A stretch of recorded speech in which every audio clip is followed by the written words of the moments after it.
The lake that glowed at midnight. Nobody in town could agree on when the stories began. Some claimed their grandparents had spoken about the lake. Others insisted the legend was much older, but everyone agreed on one thing. The lake glowed at midnight.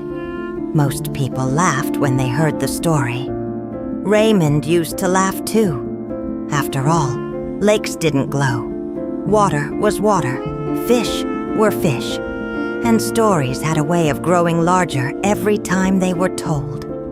Then one afternoon, an old fisherman sitting outside a bait shop looked directly at Raymond and said, "If you ever see the lake glow, don't leave right away." Raymond smiled. "Why not?" The old fisherman stared toward the distant tree line. "The glow isn't the interesting part." That answer stayed with Raymond for days. A week later, he found himself loading fishing gear into his truck just before sunset. Not because he believed the story. At least that's what he told himself.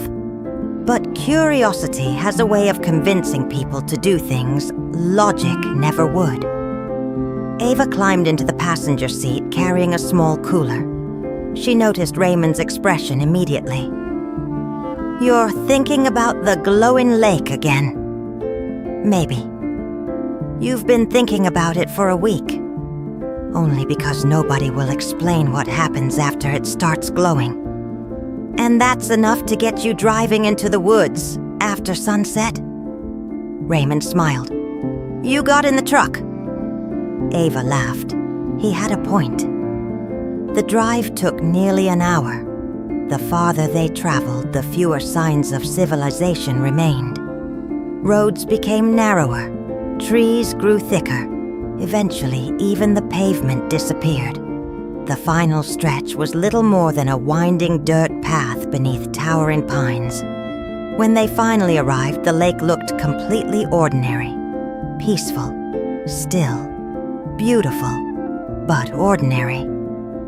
Ava stepped from the truck and looked across the water. "This is the famous glowing lake?"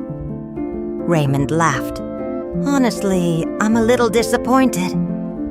The water reflected the evening sky perfectly. Birds called from distant trees. Small ripples drifted lazily across the surface. Nothing about the place felt mysterious. Yet, they carried their gear to the shoreline and began fishing. The first hour passed quietly. Raymond caught a small bass. Ava caught 2, which she reminded him about repeatedly. 2? I can count.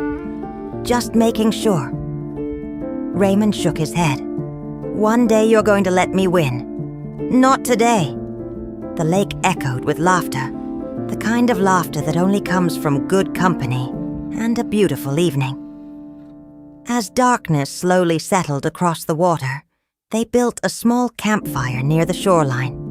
Soon fresh fish cooked over the flames. The smell drifted through the cool evening air. Ava carefully turned one of the fish. "You know, this is my favorite part. The eating, the simplicity." Raymond nodded. He understood exactly what she meant. No phones, no schedules, no noise. Just water, trees, fire, and friendship. For a while, they simply sat and watched the stars appear overhead, one by one. The sky grew darker. The forest grew quieter. And then, something changed. At first, Raymond thought it was moonlight. A faint blue glow shimmered beneath the water near the center of the lake. Then another appeared. Then another. Ava sat forward. "Raymond, I see it." The glow slowly spread outward beneath the surface. Not bright, not enough to light the forest, just enough to make the water appear alive. Neither spoke. The stories were real. The lake was glowing. Fish began gathering where the blue light appeared. Dozens of them. Small fish, large fish, even species that normally avoided each other. They circled slowly through the glowing water, as if responding to some invisible call. Ava stood and walked closer to the shoreline. This is impossible." Raymond couldn't disagree. The water continued glowing softly beneath the midnight sky. Then Ava noticed something else. "Look." Raymond followed her gaze. Reflected perfectly on the lake surface were 3 unusually bright stars. The reflection looked almost deliberate. 3 points of light aligned across the water, like a belt stretching across the night. "That's strange." "What?" "The reflection." Raymond studied it. The stars above were beautiful, but somehow their reflection seemed brighter, sharper, almost alive. The longer they watched, the more unusual it became. Then clouds drifted across the sky. The stars overhead disappeared. Yet the reflections remained. For several seconds, the 3 points of light still glowed on the water, even though the real stars were hidden. A chill ran through Raymond. "Did you see that?" Ava nodded slowly. Neither had an explanation. The glowing reflections eventually faded. The clouds moved away. The stars returned. But the feeling remained. Something about this lake was different. Then came the splash. A massive explosion of water erupted near the center of the lake. Both of them jumped. The sound echoed across the forest. The fish beneath the glow scattered instantly. Ripples raced outward in every direction. Ava stared toward the disturbance. "What was that?"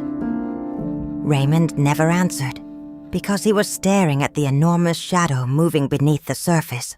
For a brief moment it passed beneath the blue glow, far larger than any fish either of them had ever seen. Then it vanished, gone, as though it had never existed. The lake slowly became calm once again.